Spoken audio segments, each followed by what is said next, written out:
What is up, guys, and welcome back to a brand new video. Today we're here for episode number 10 of the My Team journey for the British Grand Prix, which I'm not really looking forward to, if I'm being totally honest. The reason why I'm not looking forward to this is that Silverstone is literally an AI OP track. It is impossible pretty much to even try to battle with these cars. It could even be impossible to even challenge my teammate this weekend, such as the ridiculous speed the cars have around this circuit. So I mean, if we're gonna have any chance of getting it a decent result, we're gonna have a lot of things go our way this weekend. And I'm saying, like, you know, great decisions on strategy or just sheer luck, because we're not going to get many opportunities to overtake some cars this weekend. Well, we did have an upgrade getting on the car. That was an aero upgrade. What was that? Drag reduction. Okay, so that's an upgrade. That's good enough. Well, Silverstone is a bit of a high speed track, so yeah, that actually kind of helps a little bit. So yeah, that's good enough. Now we need to do or figure out who our rival is going to be. We're going to have Esteban Ocon as our rival. Considering we've been getting kind of half decent results, it kind of makes sense. But considering we've got nearly the slowest car on the grid, it could be a little bit tricky if I'm being totally honest. And at a track where it's not even going to be any easier to go up against an Alpine, where we are literally the slowest car. Anyway, into practice now. Getting through all the practice programs. I set the AI difficulty a little bit lower than what I usually do. Usually have about 96 or 97 or whatever, maybe 95. This one I've got it on 93. Because I know how strong the AI are. But as you saw going through cops and going through Mackett's and Beckett's, yeah, I was actually over a second up on some of the programs. So maybe I underestimated them a little bit. But yeah, I was actually genuinely surprised, even though we're dead. Our cars are dead last, which it kind of doesn't surprise me because we didn't do any quali runs. But that doesn't really matter at this point. All I care about right now is doing all the programs and getting all the discounts, so we can kind of set ourselves up for season 2. Depending where we get our car at the end of this season, I'm hoping to get this car somewhat towards the top of the midfield. That's almost the aim for season 2 at the moment, even though that's still a long way off, and we've still got another half of this season to go. So there's still a long way to go. Anything can happen. We can still get points somehow in this car, but if we're going to get points at all this season or for the rest of the season, we're going to need a lot of things to go our way. And I'm not just talking about sheer luck out on track. I'm also talking about genuine car pace and good upgrades getting on the car for the weekends that I'm expecting it. Like that weight reduction upgrade, that's not going to get on for Hungary until Hungary. But even though Hungary is a good track to get that upgrade on, so that's all done for now, I think.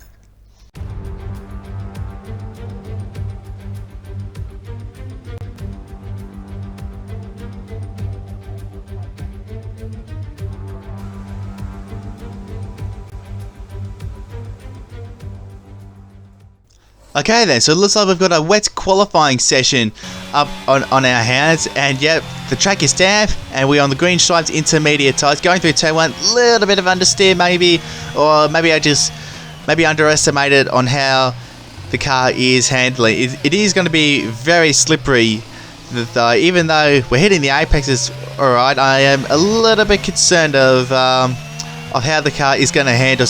I like to use high gears, especially during the wet, just so the car is a bit more stable, especially when we get onto the straights. So as you can see, we went down to 5th, briefly up to 6th, so the car is just that little bit more stable as we accelerate out of Mackett's and Beckett's and up to the line. We improved by a second, a low 36, nearly into the 35s.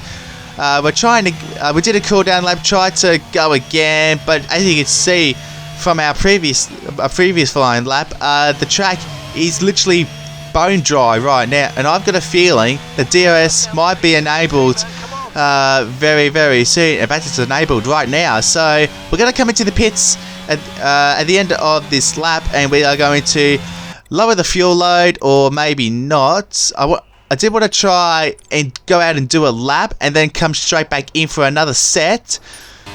That's what we're going to do. 4.5 minutes to go. We're out there doing our first flying lap. And but one thing I actually forgot to do, and if you look at if you look below the MFD around where my steering wheel is, you'll see I completely forgot to turn the battery on. So whilst we're at by 4 seconds as we enter Stowe Corner, we're probably going to find about another second if we choose to do another lap.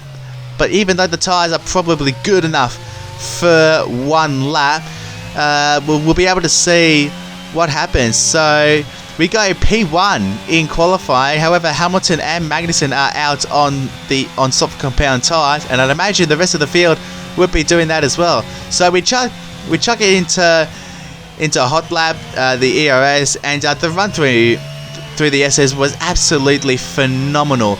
Got a really good exit. We're going to find a lot more time, but we should be able to find more time on the straights with our ERS in hot lap mode.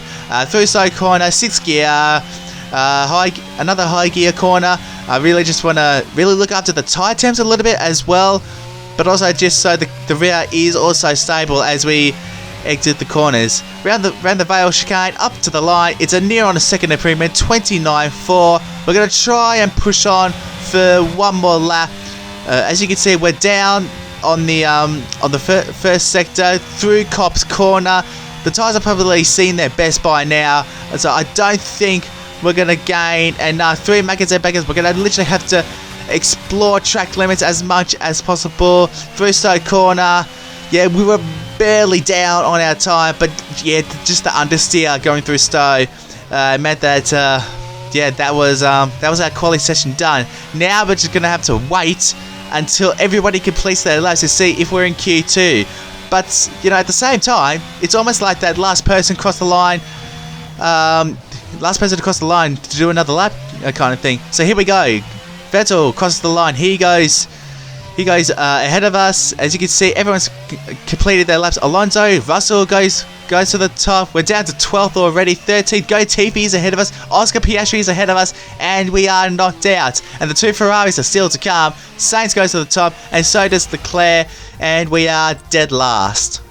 After all that, we're dead last. Maybe we made a mistake a little bit on our side as well, but maybe not coming in a little bit earlier, or maybe after that second flying lap, so we would have had a bit more time to get into the pits, check on a set of softs. But even if we did that, it would have been very, very tight, I reckon. We may not have even got to the line in time to start another lap, even if we did come into the pit lane to put on a new set of tyres. Well, I mean, I kind of expected this at the same time to be sort of at the back, on the back row anyway. So 26 laps ahead of us. Apparently it's meant to be heavy rain at the start of the race as well, and maybe drying up towards the end. Who knows what can happen in 26 laps of racing.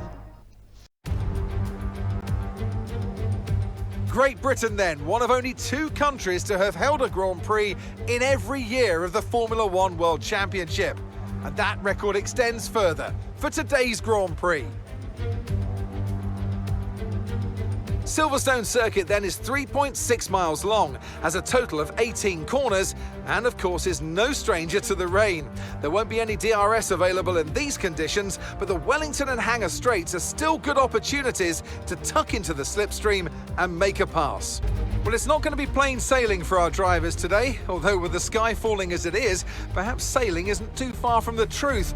Anthony Davidson, could be a wet one today. Great to have you with us. What are your thoughts? It is a touch damp, isn't it?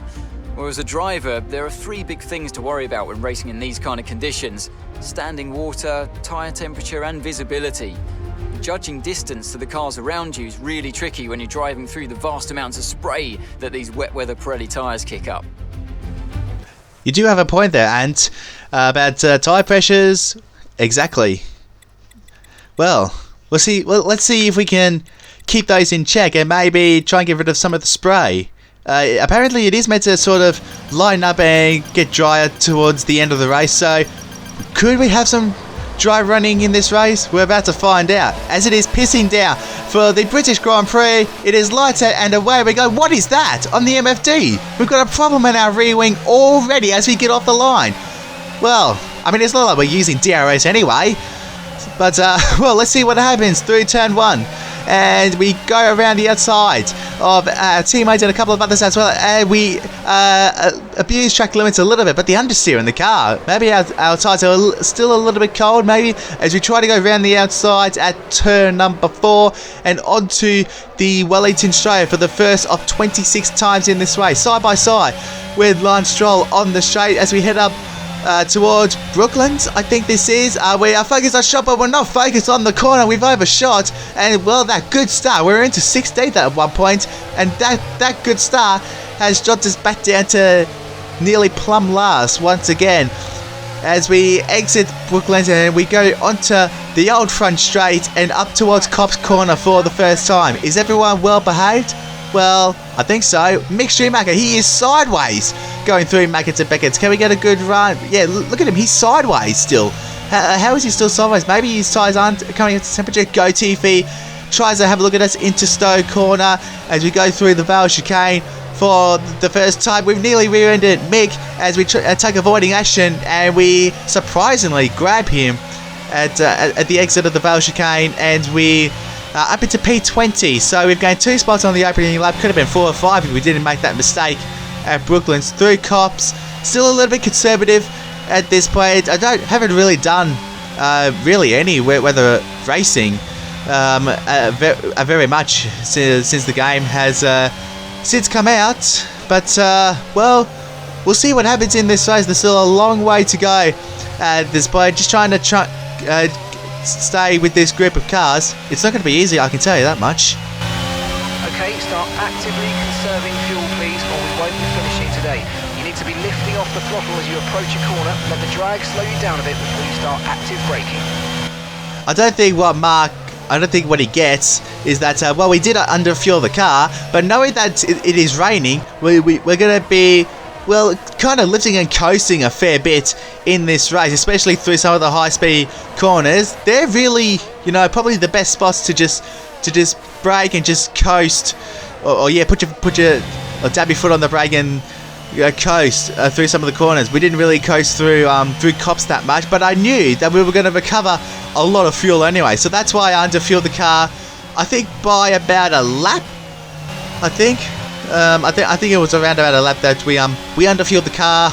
That I knew that we'd be comfortable getting into the greens before the end of the race, and as Mick tries to go around the outside of us into Brooklands. But the reason why I underfueled the car, but also at the same time, I knew that if we just recover enough fuel, and if it is going to get dry, and we go onto soft compound tyres, or at least we get onto slicks before the end of the race, that means, or I would know for sure that we'd be in the right window to put a set of slick tyres on, and we wouldn't have to worry about fuel too much. So that's the aim for today. If we can just recover enough fuel and make it to hopefully a dry period where we can just go on to a set of slicks and push like hell for the rest of the race. Even though tyre wear is a little bit harsh around here, we can't do a whole race on a wet tyre without making a stop. But it is starting to dry up a little bit, and some of the cars are reacting ahead of us, so we're going to come into the pits at the end of this lap, or right now, as someone else was going slow. It is a Aston Martin of Lance Stroll, I think it is. He's got a engine failure, and that is Oscar Piastri. Look at that smoke that he's having to deal with, and he can't really see what's going, or what's around him too much. He couldn't even see the apex very much. So Stroll is out with an engine failure. Sebastian is in for what I would imagine would be a set of intermediates. Yes, it is, and that is the same reason why we are into the pit lane. Yellow flag all around the track, so it's either a safety car or a virtual safety car. Slow stop, this is not good. Why was that a slow start? There must have been a problem with one of the rear tyres. So yeah, that was a bit painful. There seems to have been a problem removing the right rear wheel. We need to try and put it behind us though, and let's finish this race strong. Pit strategy complete. See these tyres through to the end now. See these inters through to the end. There's 14 laps to go on a track that's pretty harsh on tyres. Well, let's see what happens. But if the track does get dry, that's going to throw a spanner into the works almost. Well, we've got 16 seconds on our Delta. Our Delta's got to be broken. And now we're back to green flag running. So that must have been just a virtual safety car. But, well, yeah. I mean, if everyone else had to stick to their Delta, but it also meant we had a slightly cheaper pit stop, which means we could gain a bit of track position here. So now we should be fully up to speed by now. If you look at the minimap, a lot of other cars are starting coming into the pit lane. They're reacting to what some of us have done.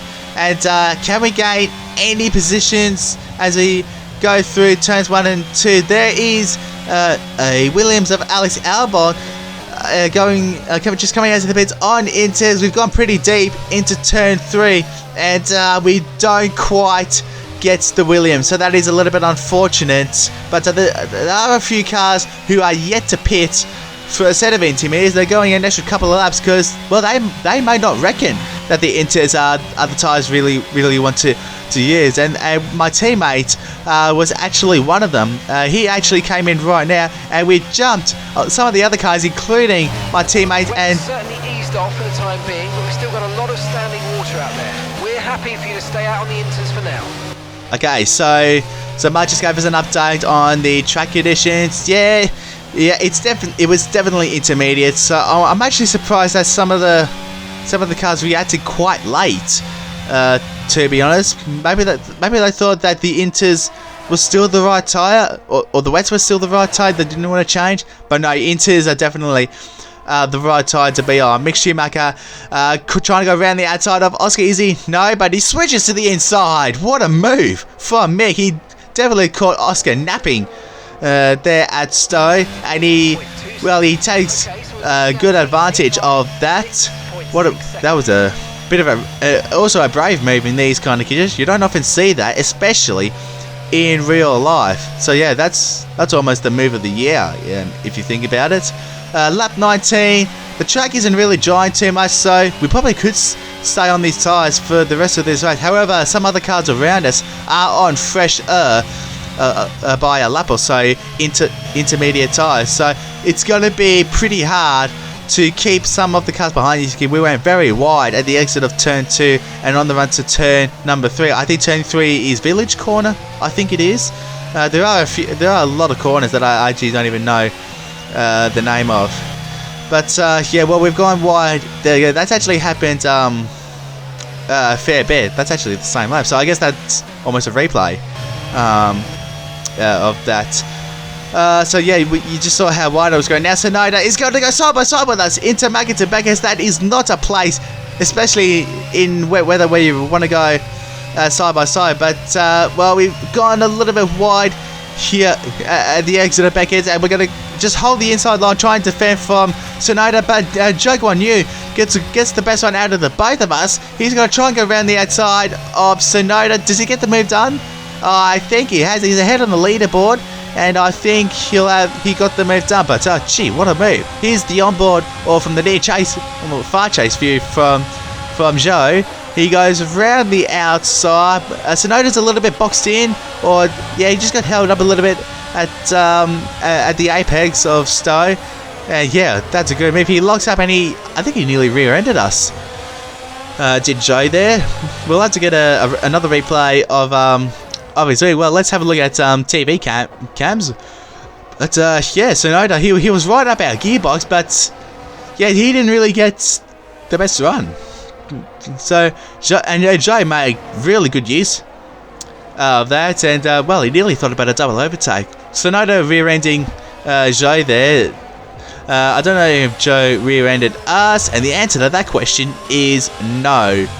So we all get away with that with no damage, or really superficial damage, which is almost a welcome treat to us. If you if you think about it. So other cars are setting fastest laps. Saints, I think that's a mid 34. We're still in the 37, so we're still 3 seconds a lap slower.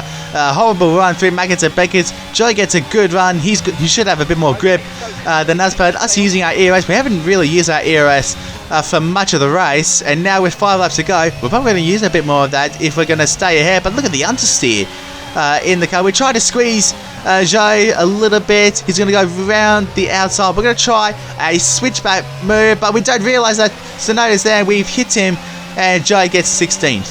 Right, we're no longer sure that these tyres are the right ones. It might be time to come in and change. Yeah, and I have noticed that the rain, I think it took me about this point that the rain has actually stopped. And, well, the track is almost pretty dry.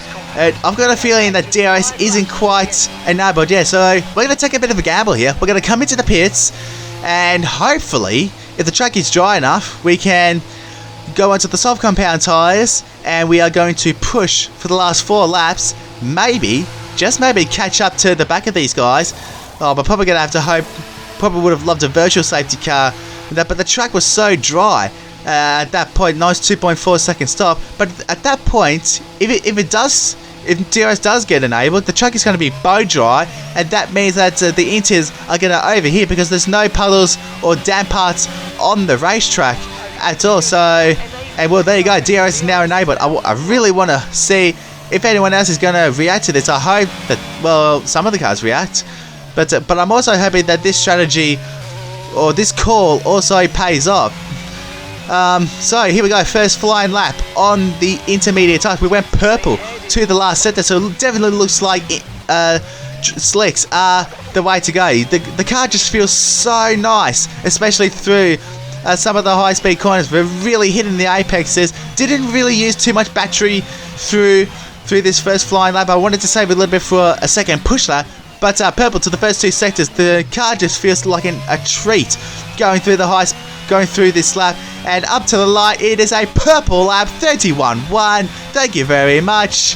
And well, we do have a bit more battery up our sleeve, so we're going to use pretty much all of that because we're only going to get another lap to on this tyre before they'll die off at the end of the next lap. Through cops, really explore track limits. Probably could use a bit more and maybe take it a bit more speed. But what I'm actually surprised about is we're not really gaining much time than what I would have thought. I would have thought we'd have gained like nearly got the gap under 10 seconds to Latifi by now. But yeah, that hasn't really been the case.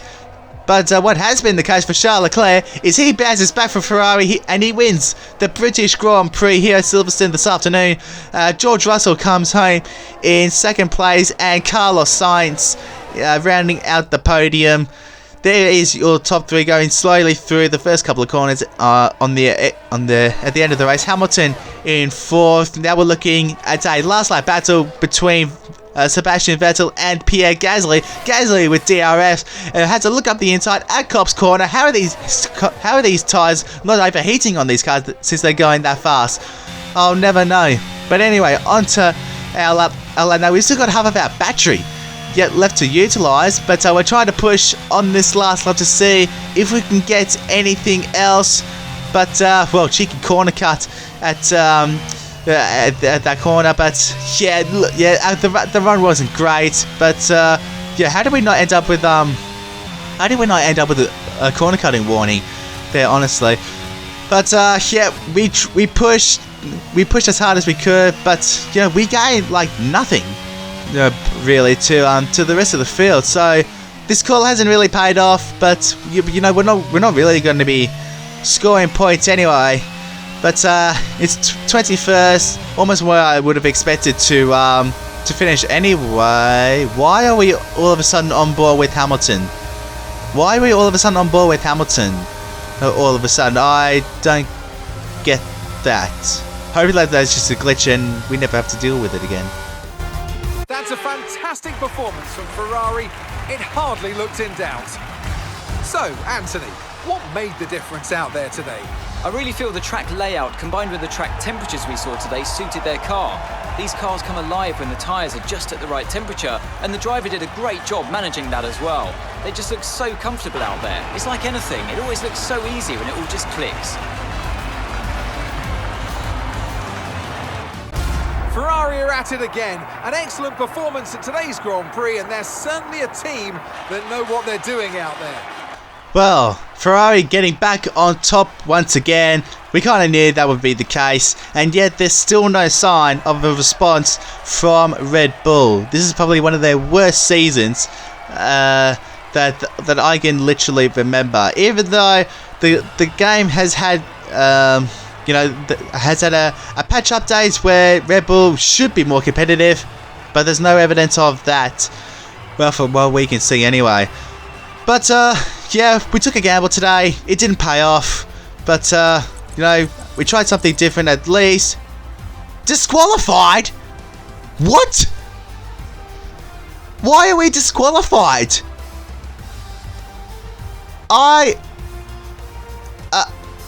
I'm lost for words. I do not understand why we are disqualified. What have we done? We completed a race. We've used a set of inters and wet, and we took a gamble. We went on to softs. So I do not understand. I don't understand why we're disqualified. I checked the race director, but it doesn't say why. I am lost for words. We'll check it again. There's nothing. There's nothing on what we've done. I don't get it. I am seriously blown away of why we are disqualified. I mean, we finished the race. We finished the full 26 laps, but we were on a separate strategy. If we were disqualified for a separate strategy, then that is total BS. I just don't get that. I'm blown away on what's happened. We'll get a replay up in just a second, or maybe right about now. So this is what I've pulled up. We've entered the race, and you can see. We can see right there. You can see the green sign there. That means we're in a yellow zone. But I also have seen this when a car is going slowly and pulling off to the side of the track when they're disqualified. So, and you're about to see right now is just us. We're just pulled off to the side of the track there. Well, that is something that I am seriously surprised about. And the race director said nothing on why we were disqualified in the first place. Well, either way, I'm still in shock, or still a little bit surprised on that. To be honest, I can't even right now. I can't even think why we'd even been disqualified. I mean, we were. Yeah, I'm not sure. If you guys have a suggestion of why, then make sure you comment below to make your suggestion. But yeah, well, anyway, thank you guys so much for watching. If you enjoyed this video, give it a thumbs up. Subscribe to my channel if you are interested to see plenty more F1 and racing game content. Until the next one, for the Austrian Grand Prix, I'll catch you next time.